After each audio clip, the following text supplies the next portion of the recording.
You want to support Roland Martin Unfiltered? Be sure to join our Bring the Funk fan club. Every dollar that you give to us supports our daily digital show. There's only one daily digital show out here that keeps it black and keep it real as Roland Martin Unfiltered. Support the Roland Martin Unfiltered daily digital show by going to RolandMartinUnfiltered.com. You can make this possible. This morning, employees at the Amazon warehouse in Bessemer, Alabama, it was announced they have voted against unionizing. The Retail, Wholesale, and Department Store Union plans to challenge Amazon's conduct during the election formally.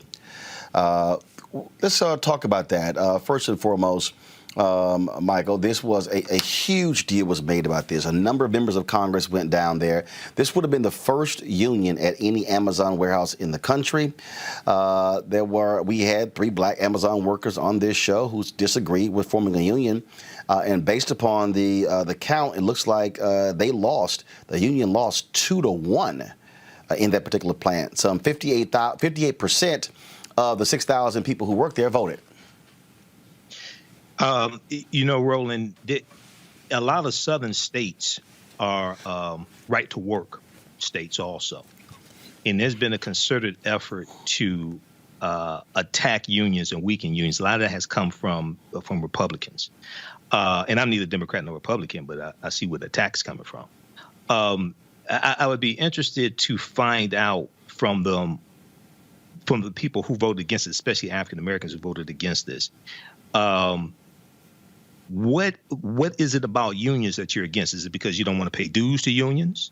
Because oftentimes that can be a deterrence for some people. But when you study the history of unions, even though it is true, after slavery ended, a lot of your national labor unions started, like the National Labor Union in 1866, and a lot of these large labor unions started right after slavery ended to protect jobs for white men and lock us out of those jobs. That is true. But as we were able to get into these unions, it helped to, going into the 50s and things like this, and 50s, 60s, et cetera. It helped to create an African-American middle class, especially in the auto industry. So I would be interested, based upon what I'm hearing about Amazon, I would be really interested to find out from them, what was it about you? What was it about organizing to the union to get better benefits for workers, better pay, et cetera? What is it that you're against? Well, I think we got to recognize, Rob, that in the last, in the last since 40 years, really the last 30 plus years, really beginning with Ronald Reagan, where the attack on unions as being unnecessary, as hurting workers, as being unfair, these things have taken place. And so when that has been embedded in the mindset of people, it plays a part of this. And so, there's no question. And so part of the deal for unions has been to rebrand themselves and to reassert themselves to get people to understand exactly the impact of unions and the particular value. In fact, I was earlier today, I was looking at, I was on social media, and Mehdi Hassan, who was on MSNBC, he posted a particular graphic, and this is what he tweeted. He said, if you want to understand why the Amazon union vote in Bessemer is so important and why the U.S. economy is so rigged in favor of the wealthy, so unequal, this one graph that we aired on my MSNBC show on Sunday night should do the trick. And the graph that he showed was this right here, that if you see as union membership has decreased, you have seen the dramatic increase of income going to the top 10% in the country. That chart right there explains it. So what people have to understand, so if you look at that graph there, so really the downward trend really began to happen in the 1960s. So you really go from 1970 through present day, it's been going down, down, down, because we reached this point where corporate America and the Republican Party, what they did was they really actually were successful in making the two words that they made that were lethal in terms of being evil and wrong: liberal and union. Mm-hmm. Yep. Yeah, they did a great job of that. And as I think the only union organizer and probably third generation union member on here, I have a lot to say about this. So Michael mentioned right to work and that this was in a southern state. that whole phrase goes back to how long this narrative has been going on, and how dedicated the right wing has been concerted in making union a bad word. So Dr. Martin Luther King spoke to this. He said, don't fall for these false slogans. In all these so-called right to work states, there are no rights and there's no works. These are just false slogans used to make sure power is taken away from unions so workers have less power. However, marketing works. Marketing's very effective. And what corporations and what the right did is they've been working to make sure they defeat liberals, and they defeat unions, and you win by really starting a propaganda campaign. And the right wing is so effective. They're so effective on staying on message and with propaganda. And I'm not going to just blame the right wing, because there are some Democrats that didn't have the heart and didn't fight enough.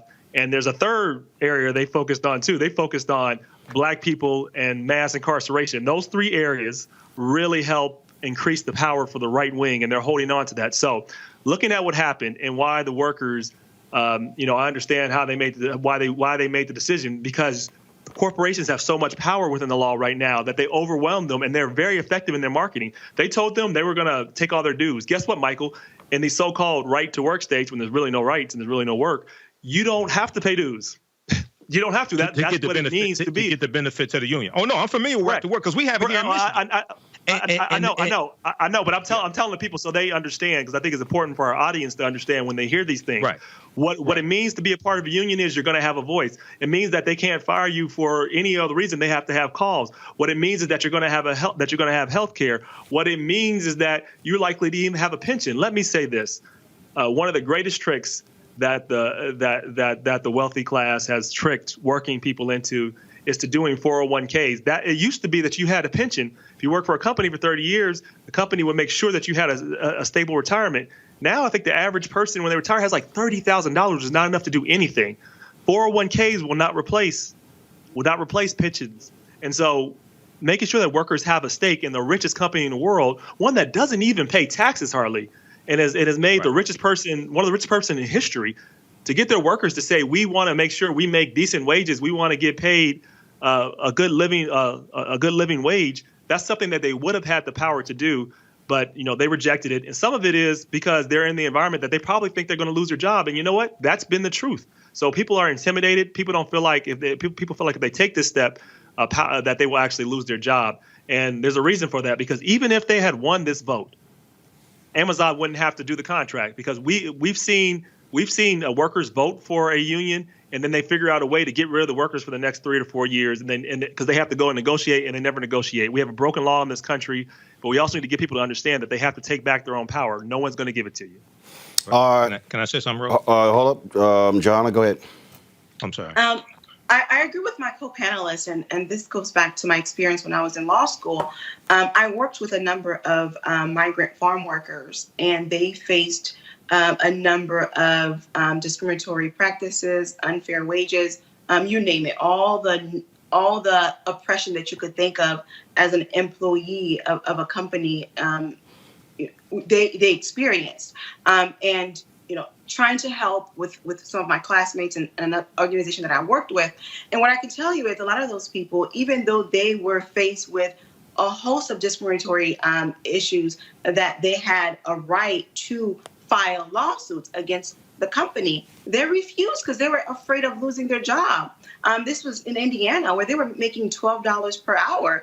These are immigrants coming from countries where they would be making absolutely nothing if they did not have this job. So in spite of the terrible work conditions, they decided to not move forward with lawsuits against their employer. So I think it's the same thing here with the union. I think my co-panelist said this earlier as well. That sometimes people are afraid of losing their jobs. You don't know what kind of negotiations that Amazon had behind closed doors with these employees. Correct. And also, you just never know what their bosses were saying to them, because at the end of the day, everybody wants to be employed. People want to be able to feed their children. People want to be able to take a vacation at the end of the year. And if anything, like joining a union may threaten that security and that safety, guess what? They're not going to sign up, even if it is in their best interest. That is the reality, which is why when we have these social movements, while I think they are amazing, but the movements that I want to see in this country is a